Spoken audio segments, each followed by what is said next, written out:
Hi, I'm Gracie Steele, and in this video I'm going to be showing you how to make this dress, the GS Darling dress. A little bit about the dress. It comes in these sizes here. It has options for different necklines, so here we can see the square neck or the round neck. At the back we have a scoop back or the same round back. Now we can use some cutouts if we want, or we can have this continue straight down without the cutouts. The other option that we've got, so this one here is the half circle skirt where the princess seams through the bodice continue down into the skirt, or we've got the waist seam here where the princess seams stop, and then we've got a full circle skirt. So there's a few options, interchangeable, you know, you can do a few different things. You could have the high neck with the cutouts as a midi length, make it your own. There's also different shoulder widths, so here I've got the narrow shoulder, whereas here there's the narrow shoulder. There are optional pockets. What more could you want? I don't know. In this video, sewing this one here, I will be using obviously this sequin fabric. Now it is a cotton chambray with all of the sequins, and then I've just used a cheap little lining underneath that's nice and swishy.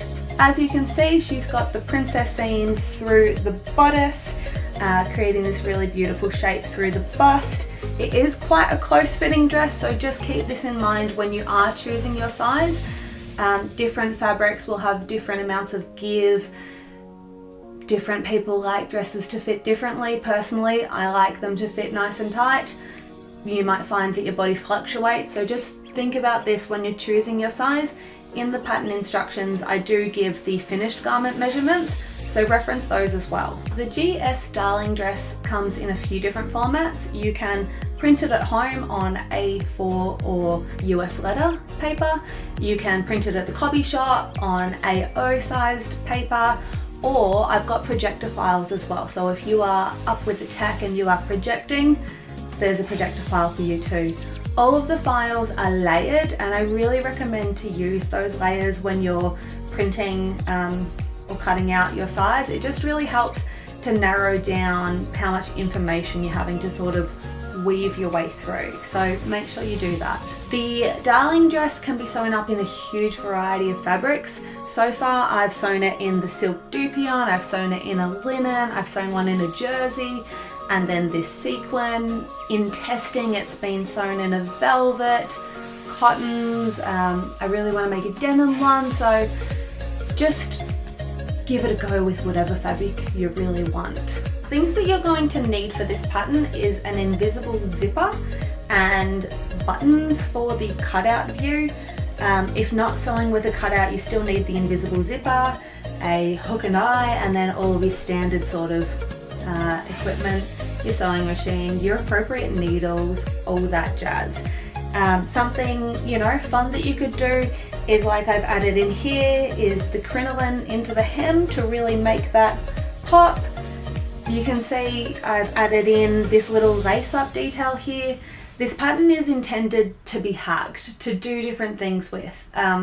So play around with it, make it your own. So as well as the pattern files and this video, the pattern also comes with a full document with loads of instructions. There's illustrations and lots of details. So I would suggest that if you're going to be making the Darling dress, that you watch this video to get a bit of an idea of the flow of the sew of the garment, and also read through those instructions as well. There is a bit of information crossover, but there's also a little, you know, few different things in each that are good to know. So this dress, the GS Darling dress, you can buy the pattern files only on my website, graciesteele.com. You can download this pattern on my website, graciesteele.com. As soon as you purchase it, your files will be instantly ready to download, and then you can dive right in. So the first thing that we're going to do is start by measuring our test squares. There are two different measurements on there that you can check, and I cannot stress enough how important this is. Even if you get it printed professionally at a copy shop, or you know, the last time that you printed your pattern that it was all fine, just always get in a really good habit of checking those. So I had my pattern printed at Officeworks, which is my local copy shop, and I had them print it with just my size layer on, which was super handy. So here I am crawling around cutting out my sequins. I used my dodgy rotary cutter for this because I didn't really want to blunten my good one. These sequins were super messy, but you know, they're pretty, who cares? So now I'm just going around and trimming off any little bits that didn't quite cut with my scissors and making sure that all of my notches are marked. Here I'll be sewing my cutout, so I'm trimming as carefully as I can that cutout there. This was really hard, but we got there in the end.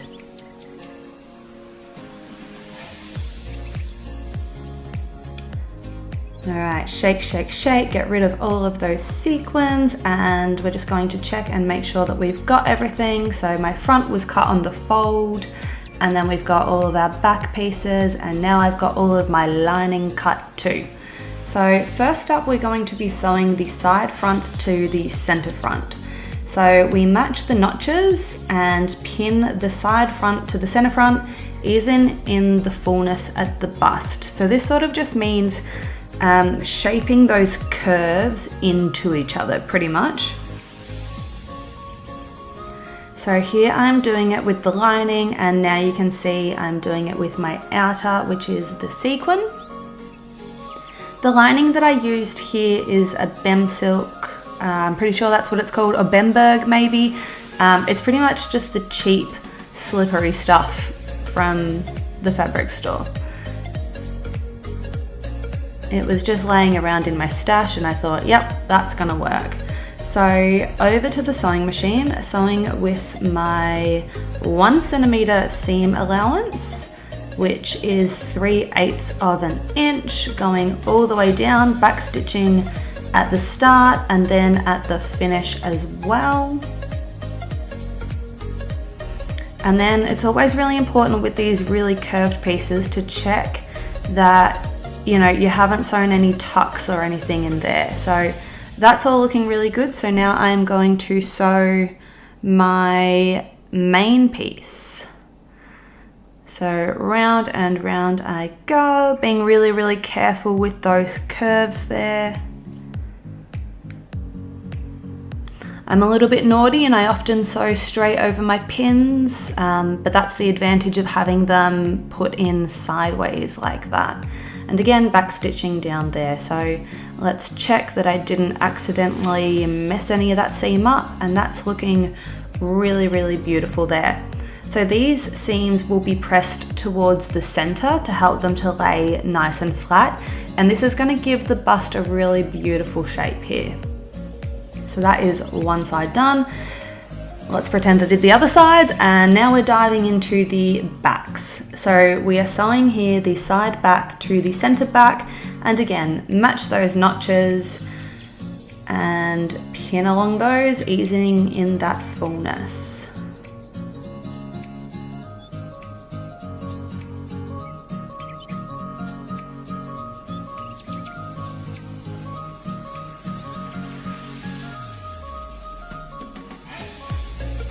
So because I am sewing my version with the cutout, when I am sewing these side pieces, I've got to remember to also sew my skirt side pieces as well, or my skirt side back and center back.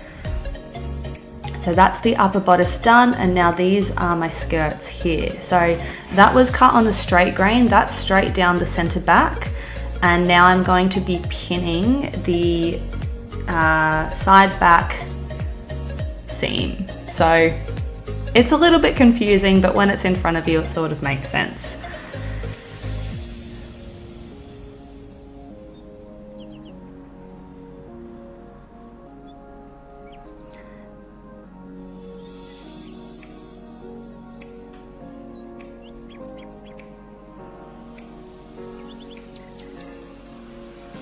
Now in the instructions I have some steps to help you to check your size. So if you haven't sewn a toile and you need to check your size along the way, it's a good idea to follow those steps in the instructions, but because I already know my size, I'm not doing that in this video here.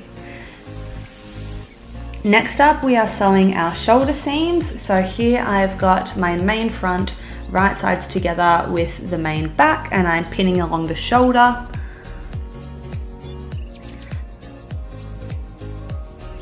The other thing is, in the instructions, I also tell you when to finish the seams. For this dress, I am not finishing the seams along the way because I didn't want to blunten my needle with these sequins. So again, pay attention to the instructions because there's a lot of other information in there.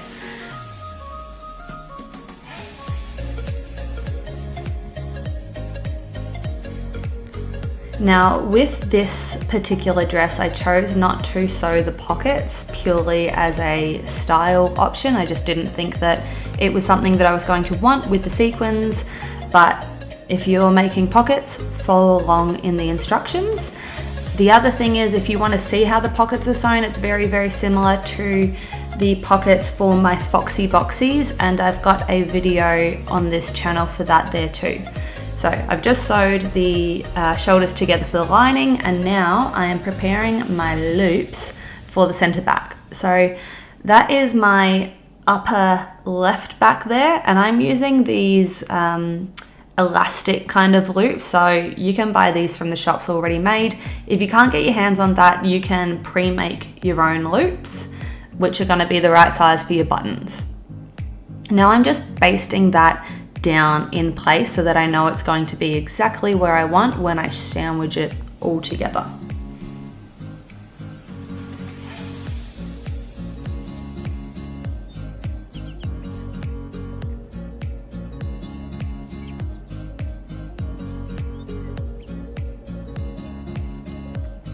Alright, so now we have to attach the lining and the mane, and we're going to do this along the neck. Now, when I refer to the neck, I'm talking about the hole that's closest to your head pretty much. So this isn't just the front, your chest sort of neck, but it goes around the back as well.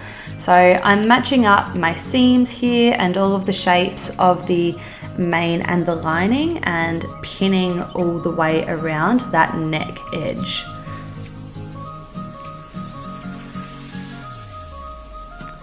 So now, starting at that upper back edge there, I'm going to sew the whole way around, and I like to keep my needle in the down position so that then when I pivot, I can do that in the right spot. So that's trying to make that nice front corner nice and sharp there, nice and rectangular. So finishing all the way around at the back there, back stitching. And now I'm going to understitch. So I've opened it up and I'm working from the inside of the garment, and I'm moving my needle position over to be nice and close to that seam. And I've pushed my seam over towards the lining and I'm stitching that in place. Now, to prepare myself for that corner, I'm snipping as close as I can down to that stitching, but not through that stitching. So when I get to the end here, I am back stitching, and then I'm starting again at the front, doing the same for the opposite corner, giving that a clip, and finishing off that front straight line, then back stitching again before finishing up the other side. The understitching is really, really important. It really helps to hold that lining in place there and gives the whole neckline just a really beautiful shape. So now I've got to clip those corners where those threads are, otherwise it'll keep on pulling. And when you turn it out, if you notice that your square neck isn't sitting so nicely, you might need to snip even closer to that row of stitching.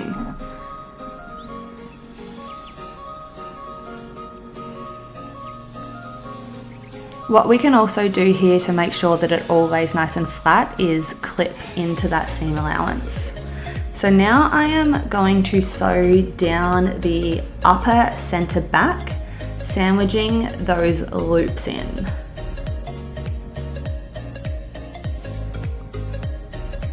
So I'm starting at the top edge and sewing straight down and back stitching at the bottom.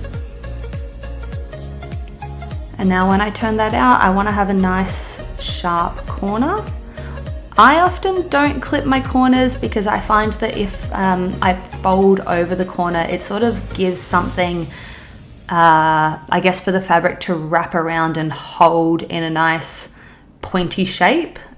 But you do what works for you. Different fabrics, you know, different things work. So here you can see I'm sort of trying to fold it into that really nice sharp rectangle and then tucking it through.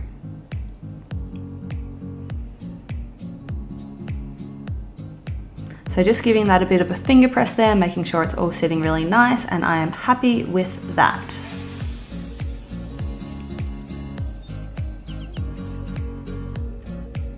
So just to help those curves sit nice and flat there and turn out with any pulling, I'm snipping into that seam allowance there. Being really careful here not to accidentally cut your fabric. So that looks like it's sitting a lot flatter now. I'm really happy with that. All right, so now that the neck's done, we have to close the arm skies or the armhole. So again, we're flipping it back so that it is right sides together. Yes, right sides together. And we're going to pin along the lengths again and sew them together.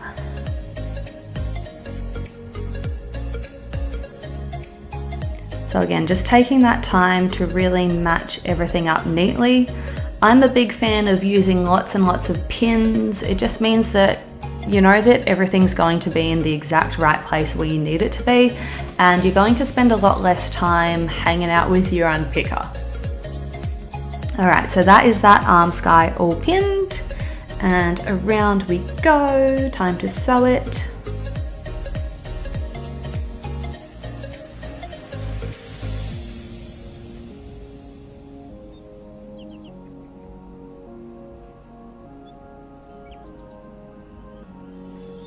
And again, I'm going to understitch this here too.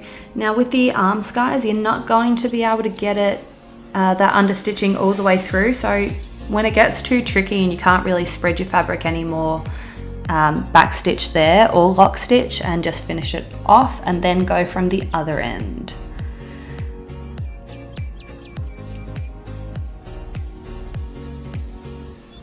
So I think I could maybe get about 10 or 15 centimeters in there, but it's still worth doing in my opinion.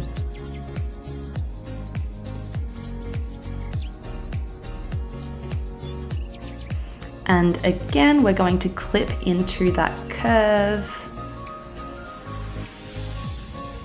So I'm snipping maybe every centimeter where there's the deeper curves, and when it's a more gentle curve, every few.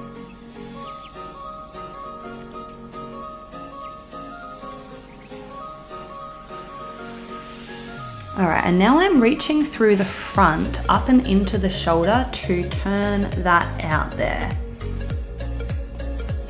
So these sequins were a little bit tricky, they were a little bit grippy, but eventually we got through.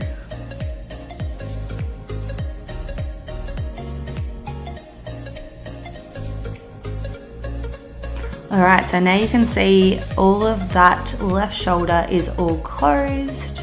Looking beautiful from the inside and the out. And I've gone and given that a really good press now, and look at how crisp that is. Oof, it looks beautiful. So let's sew the side seams now. So that is the left armhole there, or the left side. So I'm opening up my lining and my main, and I'm putting them again right sides together, lining up that upper sort of corner seam there that we just sewed. So the sequins are going together and then the lining is going together, and that seam should line up smack bang in the middle.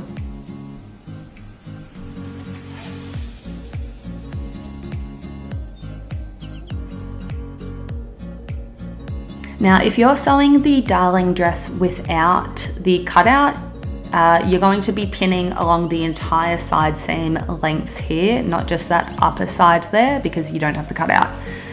All right, so starting from the main side, we're going to sew over towards the lining, and this is going to keep the seam allowance going towards the lining. All right, and now I'm going to push that seam over towards the back from the inside. Make sure that's all nice and flat. So you can see I'm going in there and pushing it over, giving it a bit of a finger press. And you can see that those seams in that upper corner here are matched up really, really beautifully. So from the outside, I can't see any of the lining, and it's almost a seamless kind of look with that sequin. All right, so the same again with the other arm. So putting the main fabric for those upper sides, right sides together, and then opening it up so that we can put the lining right sides together. Pin, pin, pin, sew, sew, sew. And there we have it. We've got our side seams sewn for the upper body. Now with the cutout version, we've got to attach the side seams of the skirt on. So this is when, if you were sewing pockets, your pockets would come into play.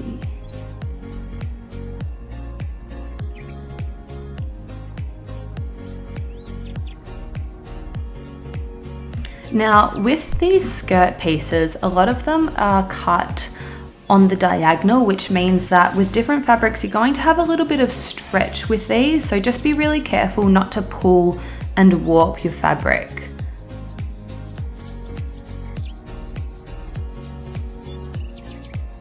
All right, so that is one side. Let's sew the other side on. This is looking like a big pile of fabric right now, but it's all going to come together, I promise.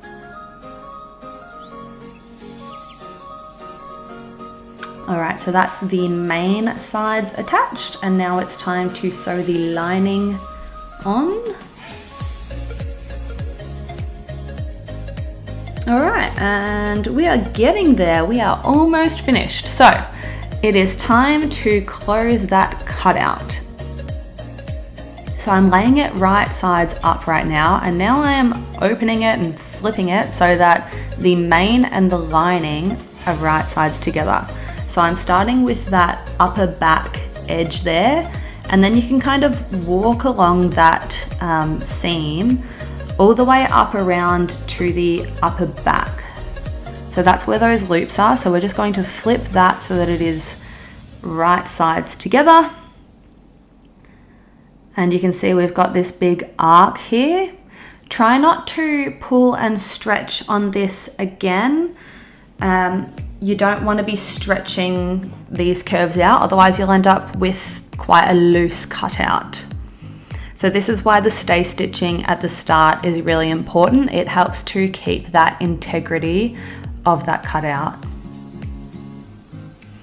So I'm lining up all of the seams and pushing them over to the directions that I want them to go. So everything goes pretty much towards the side seams, if that makes sense, and the sides go towards the back.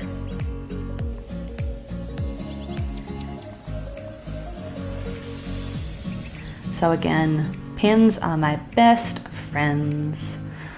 All right, so that's the whole cutout all nice and pinned, and let's sew around. So again, our 1 centimeter or 3/8 of an inch seam allowance, back stitching at the start and the finish, being really careful not to accidentally sew something I'm not supposed to here, and taking my time with that curve. It is quite a sharp curve, so just go slow with it, ease your way around. All right, and we finished at the back there, and you guessed it, let's understitch that as far as we can again. So pushing that seam over towards the lining and stitching that seam allowance down. I'm gently sort of opening up that seam as I sew. And I think I got about halfway around. So I got a little bit into that curve, but then it started to get a little bit tricky. So I thought, let's stop here. I don't want to sew something I'm not supposed to. And again, let's snip into that seam allowance of that curve there to help that fabric to turn out and sit beautifully.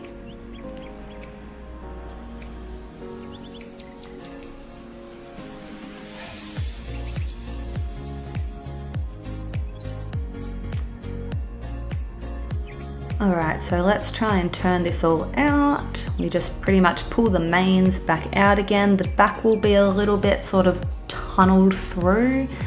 So just reach in until you pull it out pretty much. So I'm giving those loops a bit of a tug. That all looks really, really nice. And a bit of a finger press to check if everything lays nice and flat, or if I need to go back in and clip those curves a bit more. But overall, I'm really happy with how that's looking. So I did the other side, and now we're going to jump into the zipper. Home stretch, baby. All right, so I am placing my zipper. It's an invisible zipper down with the right side together. So the coils are furthest away from the cut edge of the fabric. Now I've got the top stop a few mil just below that upper seam there, and the lining is up and out of the way. So we're going to secure the zip into the main fabric, and then we're going to wrap the lining over and secure that down as well. Alright, I'm swapping my presser foot to my invisible zipper foot, and I don't love my invisible zipper foot. It doesn't do the best job, so I get pretty aggressive here, manually rolling those coils open with my fingers. But you do what works for you.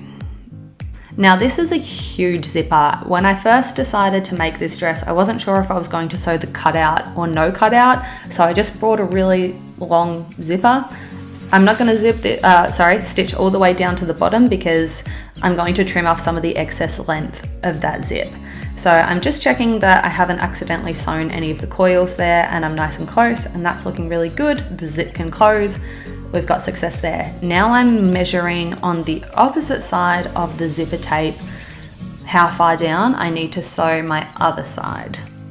So unzipping the zip again. It's a little bit tricky with these sequins, but we got there.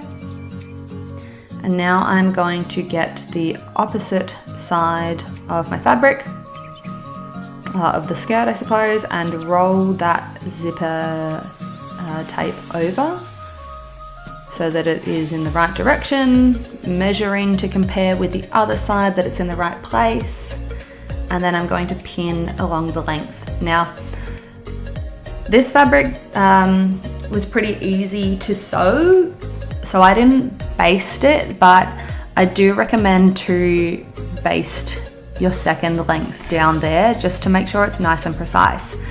So here on this one, I'm starting from the bottom of the zip and from that marking that I made and sewing back all the way up to the top.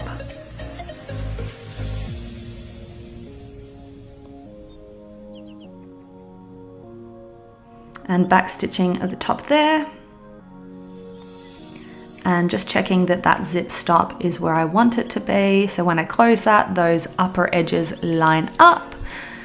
Yay, my zipper is almost done. So now I'm pulling that upper thread tail out in towards the seam allowance and folding over my lining. Now this is kind of a bit of a mess up here because there's a lot of different stitching that's been done. We've got the seam, we've got the understitching, but it's okay. It's all gonna be fine. So I've folded that over and now I am stitching the lining down along that zipper tape. Nice and close to those coils again, but I'm just using my regular zipper foot. My regular presser foot. All right, so now when I reach in to turn that out, I've got a really beaut beautiful, neat upper corner there. And from the inside, everything is tucked away nice and neatly too. So I went ahead and did the other side, and now that's zipping up, everything is secure. So now we've just got to close the rest of that center back seam. So we are bringing it so that it is right sides together and pinning.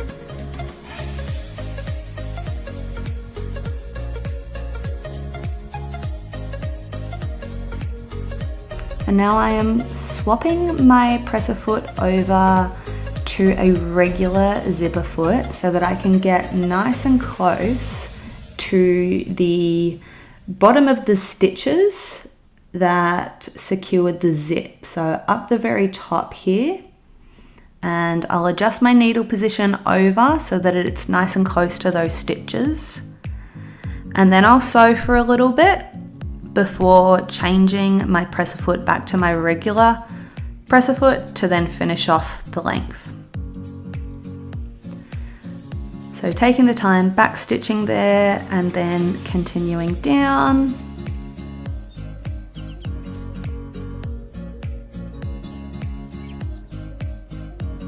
And now I'm swapping my presser foot back to finish that seam.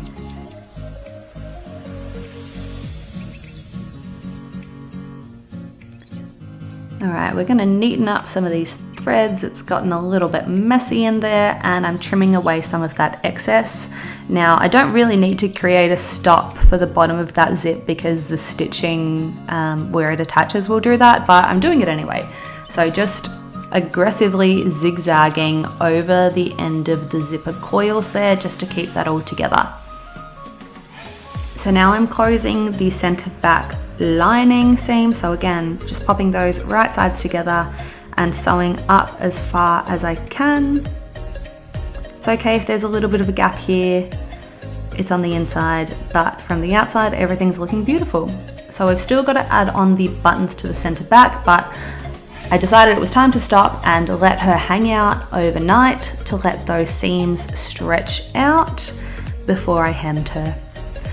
Now, because I didn't finish any of my seams earlier, I decided this morning that I probably should finish at least a little bit because I was getting a little bit of a fray with the lining.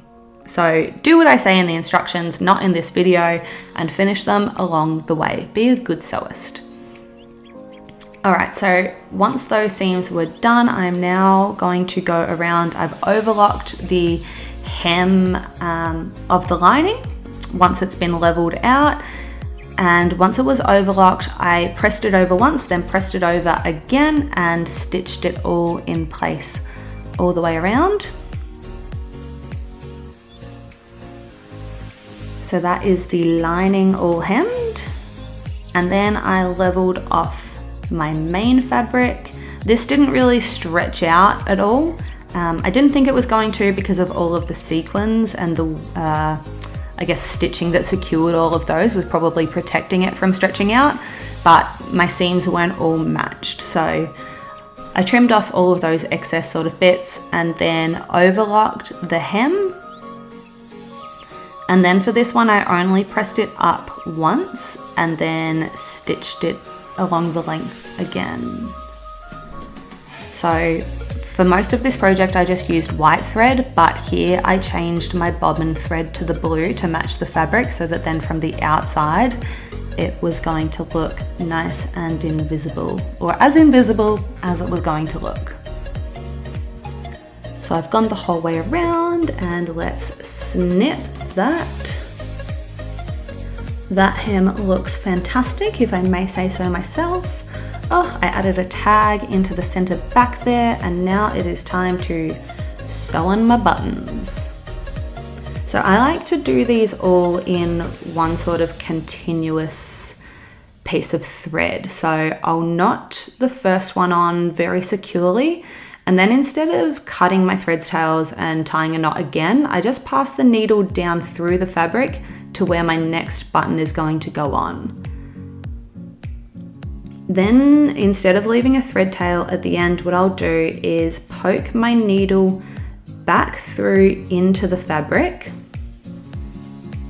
and then take it a few centimeters away, and it'll pop out the fabric up here, making sure I haven't caught my lining at all.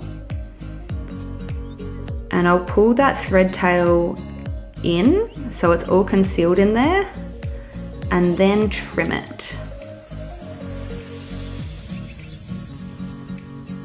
So all of my buttons are on now. All that's left is the hook and eye down the center back, but this is pretty much a finished darling dress. If you enjoyed this sew along, please like and subscribe or drop me a comment below to let me know your thoughts. I've really enjoyed sharing this with you, and if you're not already following me on Instagram, come play with me there. I am at by Gracie Steele. We have a lot of fun making a lot of fun things.